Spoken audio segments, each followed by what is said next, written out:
በዓሉ ግርማ ሕይወቱና ሥራዎቹ በሚል ርዕስ መጽሐፍ አዘጋጅቶ ያሳተመው ዶክተር እንዳለጌታ ከበደ አስፋው ዳምጤ የነገረኝን ልጥቀስ ብሎ በመጽሐፉ ላይ እነዚህን መስመሮች አስፍሯል። ኢሰፓኮ 10ኛ ዓመቱን የአብዮት በዓል ለማክበር በግጥም በስዕልና አጫጭር ልብ ወለድ ውድድር አዘጋጅቶ ነበር። ውድድሩን ለመዳኘት ደግሞ ስነ ጽሑፉን ማስተማርና አርትዖት ማድረግ በሚታወቁ ደራሲያንና ሀያሲያን ተሳታፊ ሆነዋል። ውድድሩን ለመዳኘት ደግሞ ስነ ጽሑፉን በማስተማርና አርትዖት በማድረግ የሚታወቁ ደራሲያንና ሀያሲያን ተሳታፊ ሆነዋል። የዳኝነቱ ሊቀመንበር በዓሉ ግርማ ነው። ከስሩ ደበበ ሰይፉ፣ አስፋው መላኩና አስፋው ዳምጤ ያሉ። ኮሚቴው በየጊዜው ይገናኛል፣ ሥራ ይከፋፈላል፣ ይናበባል። አንድ ቀን በዓሉ አንዲት አጭር ልብ ወለድ አመጣና ይህችን ነገር ያት አለው ለአስፋው ዳምጤ። የፍጻሜ መጀመሪያ ናት። አስፋው አነበባት፣ ተመሰጠባትም። በዓሉም አንድ ነገር እንድትረዳኝ እፈልጋለሁ፣ እቺ ልብ ወለድ ውድድር ውስጥ እንድትገባ እፈልጋለሁ አለ። መርጠን ጨርሰናል እኮ፣ ደረጃም አውጥተናል፣ አሸናፊዎቹን ለይተናል። ከቀረቡት ልብ ወለዶችም ብልጫ ውጤት ያላቸውን እንጎቻ ወጎችን ለበላይ አካል ማስተላለፍ ነው የሚቀረን አለው አስፋው። ይገባኛል። እኔ የምፈልገው ዳኞቹ የማን እንደሆነ ባላወቁት ሥራ ላይ ነፃ ሆነው የሚሰጡትን አስተያየት ለመስማት ብቻ ነው። ደረጃዬን ለማወቅ እንጂ ለሌላ አይደለም። ለኮሚቴው እንዳነበው ብትሰጡኝም ከሌሎች ጽሑፎች ጋር ተደባልቆብኝ ሳላነበውና ደረጃ ሳላወጣለት ቀረሁ፣ ይቅርታ በላቸው። ተቀብለው የልባቸውን አስተያየት ከሰጡበት በኋላ ደግሞ እኔ እውነቱን ነግራቸዋለሁ አለ በዓሉ። እሺ አለ፣ ተስማማ አስፋው። በዓሉ በል ያለውን አለ።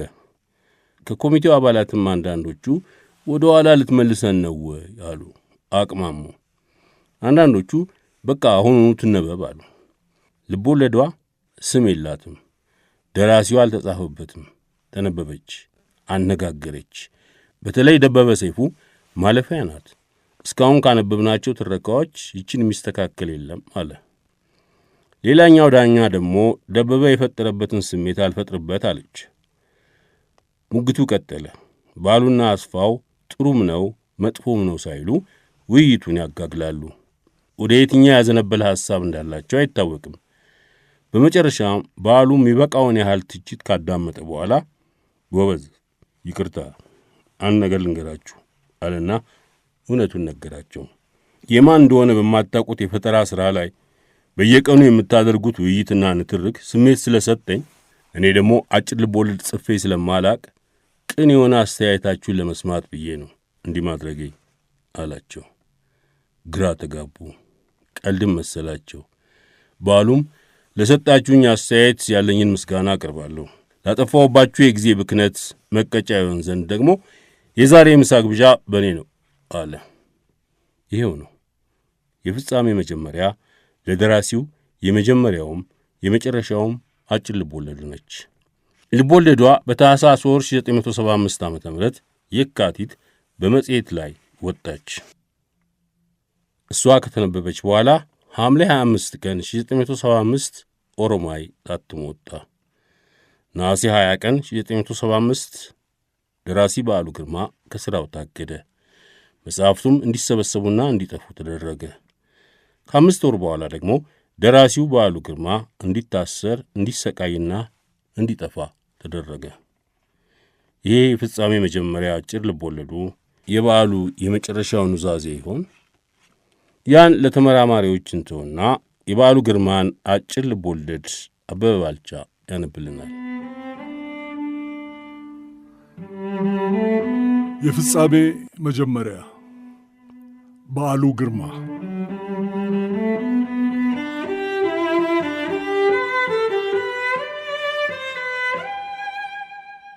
የምስጋና አይነት ሰው እንኳን አይደለሁም፣ ግን በጣም ሰጋሁ። ለስንታየው መስጋት ከጀመርኩ ሰንብቻለሁ። እንደ ልማዱ ከተሰወረ ቆይቷል። 3 ወር አልፎታል። መጨረሻ ያየሁት ምሽት የወትሮ ስንታየው አልነበረም። ሳቂታ፣ ተጫዋች፣ ጠጡልኝ ብሉልኝ ማለት የማይታክተው ስንታየው አልነበረም። ሲበዛ ቀልደኛ ነው። ያለ ሳቅ ሕይወት ምንድን ነው ማለት ይወዳል አዘውትሮ እና ይቀልዳል፣ ይስቃል፣ ስቆ ያስቃል። ቀልድ ሲያልቅበት ያቀልድ ትዝ ይልሃል ብሎ ይጠይቀኛል። የቱ ልጄ? ሶስተኛው። እና ሶስተኛውን ቀልድ እያስታወስን መሳቅ እንጀምራለን። ለምናውቀው ቀልድ ሁሉ ቁጥር አድርገናል። እኔ አንዳንዴ በቁጥሩ ቀልዱን ማስታወስ ይሳነኛል። እሱ ግን ምንም አይረሳም። የሚደንቅ የማስታወስ ችሎታ አለው። ማስታወሻ ይዝም። ከትምህርት ቤት ጀምሮ ማስታወሻ ሲይዝ አይቼው አላውቅም። 2 ዓመት ቆይቶ ያን ቀን የተባለውን ወይም የተደረገውን ነገር ቢጠይቁት ግን አንድ በአንድ ዘርዝሮ ያስረዳል። ማንኛውንም ነገር እንደ ፎቶግራፍ ማንሻ ቀርጾ ለማስቀረት የሚችል ጭንቅላት አለው። ምናልባት ለዚህ ይሆናል ደራሲ ሆነው። አንድን ሰው ደራሲ የሚያደርገውን ነገር ምን እንደሆነ በሁሉ ባላውቅም ቅሉ እንደ ድል ሆኖ ከስንታየሁ ቃለ ሕይወት ሌላ ደራሲ በቅርብ የማውቀው የለኝም። ሁሉም እንደ ስንታየሁ ከሆኑ ግን ከሩቅ ሊሸሿቸው የሚገባቸው ፍጡሮች ናቸው። እውነቴን ነው። ለጓደኝነት አንድ ደራሲ ይበቃል፣ እሱም በስንት መከራ።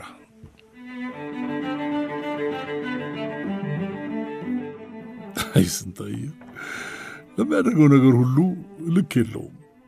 ሲጠጣ እንደ አሳ፣ ሲወድ እንደ ጳጉሜ ውሻ፣ ሲቸር እንደ ንጉሥ፣ ሲያጣ እንደ ቤተስኪያን አይጥ ነው። ለነገ የሚኖር ነገር ከቶ የለውም። የሚያደርገው ነገር ሁሉ ከልክ በላይ መሆን አለበት። ከእሱ ጋር አብሮት እንዲስቁ ሲስቅ፣ ከእሱ ጋር አብሮት እንዲያለቅሱ ሲያለቅስ ይፈልጋል። ሕይወትን ካልኖርከው እንዴት ልታውቀው ትችላለህ የሚል ፈሊጥ አለሁ። ኃጢአት ነው የሚለው ነገር ያለው አይመስለኝም። ሕይወት ላይ ኃጢአት ልትሠራ አትችልም። ከኃጢአት ባሻገር ምንም የለም። ሕይወት በራሷ ፍጻሜ ናት ባይ ነው እና ይኖረዋል። መጽሐፍ ሲጀምር እንደዚሁ ያበዛዋል። እያንዳንዱ ቃላትና ከእያንዳንዱ አረፍተ ነገር ጋር እየተጣላ እየተጨቃጨቀ፣ አሁን ሲወርድም እየተዋደደ እህል ውሃ ወይም ረፍት ሳይል ልብ ውስጥ ያለውን ሐሳብ አውጥቶ በውበት ወረቀት ላይ ካላሰፈረ ቀና አይልም። ሰው አያነጋግርም፣ ሌላ ደስታ አያምረውም። ከፈጠራ ሥራ ምትሃት ስር ይወድቃል። ለጥበብና ለውበት ፍጹም ተገዥ ይሆናል። አንዳንዴ ስመለከተው አንድ የማይታይ ኃይል የሚያመልክ ወይም የሚያነጋግር ይመስለኛል። የውበት አምላክ ካለ አንዳንዴ በቅጽበታዊ ጨረፍታ የማየው ከስንታየሁ ቆንጆ ገጽታ ላይ ነው።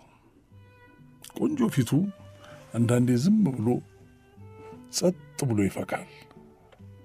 ፈገግ ወከክ ፈካ እያለ ጸዳል ብርሃን እየሆነ ይሄዳል። ብዕሩ ይንደረደራል፣ ቀለሙ ይፈሳል። የሆነ ነገር ሲሰምርለት ትንፋሽ ያለው መስሎ አይታይም። ልቡ ቆሞ ይሆን እላለሁ አንዳንዴ። ውበት ልብ ያቆማል ልበልና በውበት አምላክ ፊት ወጣት ይሆናል። ውብ ወጣት።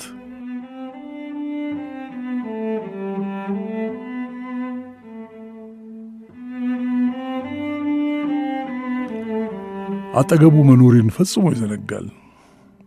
አንድ መጽሐፍ ከጀመረ ከድርሰቱ ውጪ ለሱ ምንም ነገር ህላዊ የለውም። እኔም ብሆን አላስቸግረውም። የፈጠራ ውበት ጭንቀትና ደስታ ስለማይገባኝ ነው መሰለኝ በልቤ ለምን ነው ይህ ሁሉ ጭንቀት ለምንድን ነው እያልኩ ያደረበት ምትሃት እስኪያልፍለት ድረስ ዝም ብዬ ጠብቀዋለሁ። ምትሃቱ በላዩ ላይ እንዳለ ከቀጠለም ጥዬው እሄዳለሁ። አንዳንዴ ቀና ብሎ በረጅሙ የደስታ ትንፋሽ ከተነፈሰ በኋላ እቴ አለ እንዴ ይለኛል። አዎ እንዴት ነው? ውብ ነበር። ስንት ሰዓት ነው? በማለት በደስታ እጆቹን እያሸ ውብ ነበር። ሄደን ይህን ቀን እናክብረው። ጂን ቶኒክ ለዘላለም ይኑር። ታውቃለህ ዛሬ አንድ ነገር ተረዳው ስለ ሰው ልጅ ይለኛል። በየጊዜው ስለ ሰው ልጅ አንዳንድ ነገር ይረዳል። ምን ልጄ? ታውቃለህ ውበትን ከማድነቅ ደረጃ ላይ የደረሰ ሰው በልቡ ክፉ አይደለም፣ ሊሆን አይችልም። አይመስልም? እውነት። ለማንኛውም ነገር ዛሬ ከአንዱ ባህሪ የተረዳሁት ይህን ሐቅ ነው። ከምትፈጥራቸው ባህሪያት ተመልሰህ ትማራለህ። ከሚፈጥሯቸው ባህሪያት ተመልሶ የማይማር ወይም ስለ ሰው ልጅ አዲስ ነገር የማይረዳ ደራሲ የሞተ ነው አይመስልም? አሁን እሱንም ተውና ሄደን እንጠጣ። ከሕይወት ጋር ፍቅር ይዞኛል እና ለሕይወት ውበት መጠጣት እፈልጋለሁ።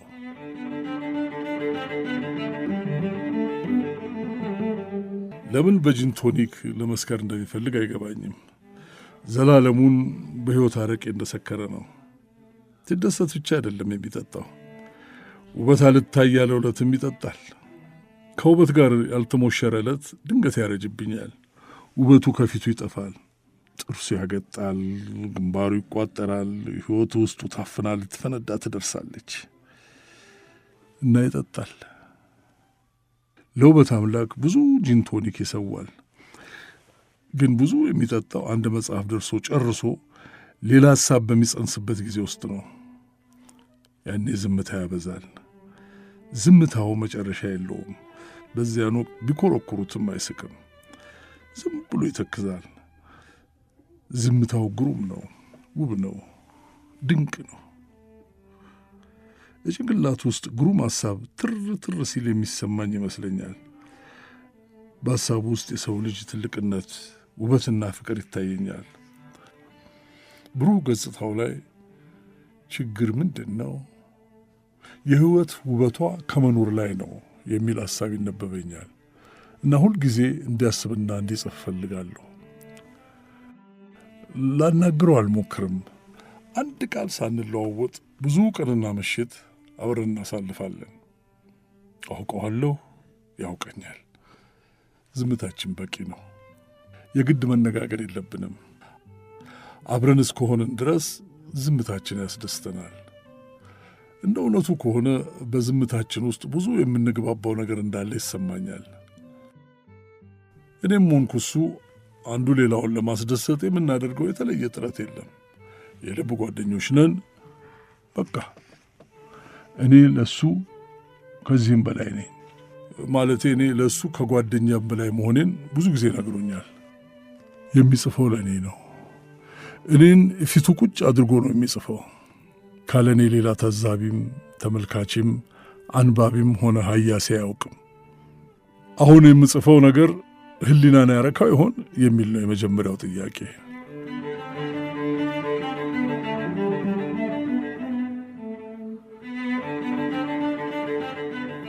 በነገራችን ላይ ሕሊና እባላለሁ። ሕሊና ይፍረደኝ። የሚጽፈው ነገር እኔን የሚያረካ መስሎ ካልታየው ወይም ከተሰማው በሐሳቡ ወደፊት አይገፋም፣ እዚያው ይገድለዋል። በእኔ ምክንያት ስንት ጥሩ ሐሳብ ገድሎ እንደጣል አላውቅም። እርግጠኛ እኔም ብዙ ናቸው። ኃላፊነቱ ይሰማኛል፣ ይከብደኛል። እኔ ማን ነኝ? ሌሎች ታዛቢዎችን እያሰብክ ጻፍ፣ እኔን ተወኝ እለዋለሁ። ምን እርግማን በሆንበት እና ምን ቢጠላኝ ግን አይተወኝም። ምን ማለትህ ነው? ድርቅ ያለሁ አልኩህ። አትቀልድ። ቀልዴን አይደለም የምለው አዲስ ነገር የለኝም። ሌሎች ያላሉት ያልዳሰሱት ምን አዲስ ነገር ልል ወይም ልፈጥር እችላለሁ? ብዙ በጻፍክና ባነበብክ ቁጥር ብልህ ከሆንክ የምትገነዘበው ነገር ቢኖር ዝም ማለት የሚመረጥ መሆኑን ነው። እውነቴን ነው። የገደል ማሚቶ ከመሆን ዝምታ ይመረጣል። በራሴ ዝምታ ጥልቀት ውስጥ መስመጥ ራሱ ውበት ነው አለኝ። 3 ልብ ወለድ ብቻ ጽፈ እንዴት እንዲህ ማለት ትችላለህ? እኔ ከአንተ ብዙ ነበር የምጠብቀው አልኩት። ከ3 ልብ ወለድ በላይ ሊሄድ የማልችል ቢሆንስ? ማንም ከልኮ ያልፍ ማንም። አንዳንድ ሰዎች 1 ልብ ወለድ ጽፎ ያቆማሉ። እንደኔ ያሉት 3 ጽፎ ያቆማሉ። ሌሎች የታደሉ ደራሲያን 10፣ 15 ወይም ከዚያም በላይ ይሄዳሉ። አዲስ ነገር ለማለት ወይም ለመፍጠር እስከቻሉ ድረስ ቢቀጥሉ ጥሩ ነው። እኔን የሚያሳዝነኝ ምንም አዲስ ነገር ለማለት ወይም ለመፍጠር ሳይችሉ ለመቀጠል የሚፈልጉ ጅሎች ናቸው። ጥቅሙ ምንድን ነው? አዲስ ነገር ለማበርከት የማይችሉ መሆናቸውን በወቅቱ ተገንዝበው ዝምታን የሚመርጡ እንዳልኩ ነኝ። ጉረኛ ብትለኝም ብሉኝ ዝም አለ። በልቤ ዛሬ አልለቀህም አልኩና እንደ እውነቱ ከሆነ ልጅ ነህ ብዬ ጮኽኩበት። እንዴት እስቲ ንገረኝ አለኝ። ነገርኩት። ታላቅ አብዮት በመካሄድ ላይ ይገኛል። አሮጌው ስርዓት እየሞተ አዲሱ እያቆጠቆጠ ሲሄድ እናያለን። ማህበረሰቡ እንዳለ በእንቅስቃሴ ላይ ነው። እያንዳንዱ ቀን በእውነት አዲስ ነው ማለት የተፈጥሮን ሕግ ተከትሎ መሽቶ የሚነጋ ተራ ቀን አይደለም፣ ወይም አይመስለኝም። እኔ እንደ እውነቱ ከሆነ ካለፉት 8 ዓመታት ጀምሮ ቀኑ ሰለቸኝ፣ ረዘመብኝ ያልኩበት ቀን ትዝ አይለኝም። እያንዳንዱ ቀን የራሱ ገድል፣ የራሱ የሆነ ሽንፈትና ድል፣ የራሱ የሆነ ውበት አለው። ኢትዮጵያ ላይ በዘልማድ ነግቶ የሚመሽ ቀን የለም። ታዲያ ይህ ሁሉ ምንድን ነው? ለደራሲያን ከዚህ የበለጠ የወርቅ ማዕድን፣ ከዚህ የላቀ ልምድ፣ ከዚህ የተሻለ ታላቅ ትምህርት ቤት ምን አለ? ሂድና ጻፍ፣ ብትፈልግ ዝፈን፣ ቢሻ አልቅስ፣ ግን ጻፍ። ሁሉም በመረጠው መስክ መታገል አለበት። ትግል የሌለበት ሕይወት የለም። ግን ትግል ሲባል መጀመር ያለበት ከራስህ ነው። ትልቁ የሰው ልጅ ፈተና ትግል ከራስህ። ሂድና ጻፍ። ቃላት ኮረት ወይም ድንጋይ አልሆኑ። ውበት ሞት አልተገነዘችም። አዲስ ውበት፣ አዲስ ሀቅ፣ አዲስ ተስፋ ሞልቷል። በየመንገዱ፣ በየፋብሪካው፣ በየማሳው ሂድና ጻፍ። በዚህ ጊዜ ብሬን ካፎቱ ሉክተት የሚል ደራሲ እኔ እንጃ በማለት ነገርኩት፣ ጨቀጨኩት። ደርቅ ያለሁ አልኩ፣ አትሰማኝም። የውበት አምላክ ፊቱን አዙሮብኛል። በቃ አላምንም። ወይስ ሌላ ምክንያት አለ? ምን ሌላ ምክንያት ይኖረኛል? ምናልባት አብዮቱ አስጠልቶ እንደሆነ። የፈጠራ ሰዎች ስትባሉ መቼም ስሜታዊ ናችሁ። በአብዮት ላይ እምነት፣ ለሰው ልጅ ፍቅር እንዳለኝ ታውቃለህ። ታዲያ ምንድን ነው? ደርቅ ያለሁ ስልህ ለምን አይገባህም? አይገባኝም ብዬው ከፊት ለፊታችን የተደረደሩትን የአረቄ መለኪያዎች ደፍቼ የተነሳሁ። አይኖቹን ለማመን ያቃተው ይመስላል። አንዴ ወደ ፈሰሰው ጂን፣ አንዴ ወደ እኔ እያፈራረቀ ሲመለከት ቆየ። እንዲህ ሆኜ አይቶኝ አያውቅም። ዛሬ ምን ነካህ አለኝ። ምን ሆኛለሁ? ተለወጥክብኝ። የድሮ ህሊና ነኝ። ግራ እንደተጋባ ከፊቱ ላይ ይነበብ ነበር። ጥሩ ጂን ለምን ታፈሳለህ ጃን አለኝ ሊያረሳሳኝ። ከእንግዲህ ይበቃል። እኔ አንተ አስተማሚ አይደለሁም። ከፈለግ ጂን ከተጠመቀበት ጋን ውስጥ ገብተህ ልትሰምጥ ትችላለህ። በድንገት ምን ፈሪ እንዳደረገህ አላውቅም። ደፋር ትመስለኝ ነበር። ገደል ግባ አልኩት። የምሬን። የት ልትሄድ ነው? ጂን የሚያጣጣ ሌላ ጓደኛ ፍለጋ። ይኸው ያልገባህ ነገር አለ። አዎ ከእውነታ ትሽሽ ብዬው ጥዬው ሄድኩ።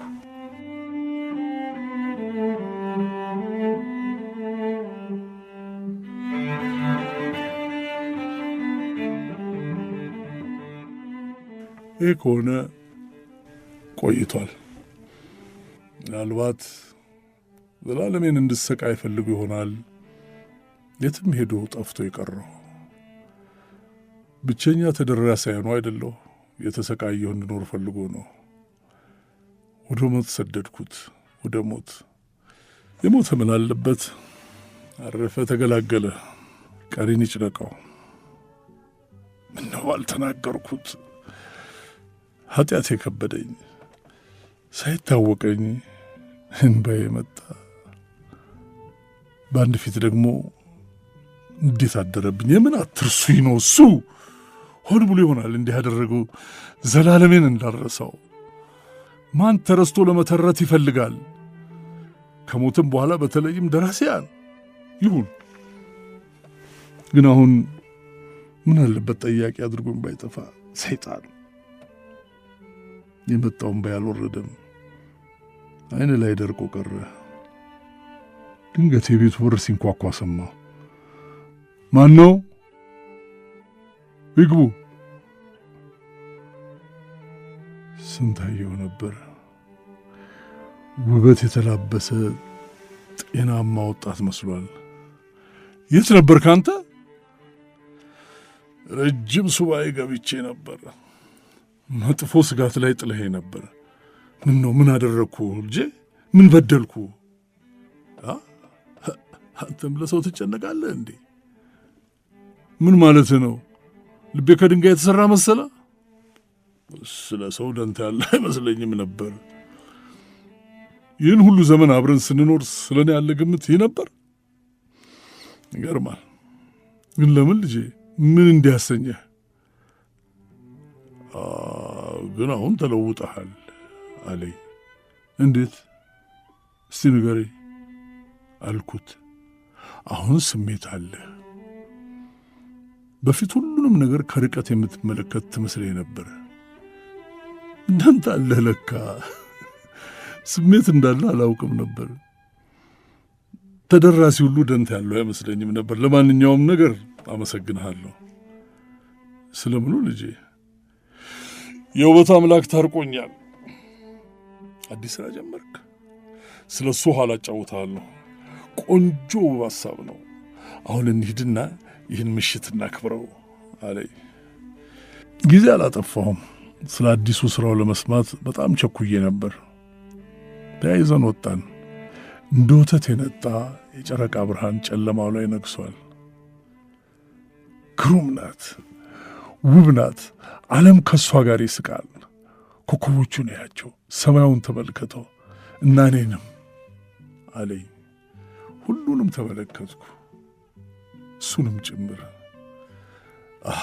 መኖር ደግ ነው፣ ቆንጆ ነው አልኩት። መኖርና መጽሐፍ አሁን ውብ ነው። በነገራችን ላይ ፈሪ አይደለሁም አለኝ። ፈገግታ ብቻ ሆኖ ነበር። የፍጻሜ መጀመሪያ በዓሉ ግርማ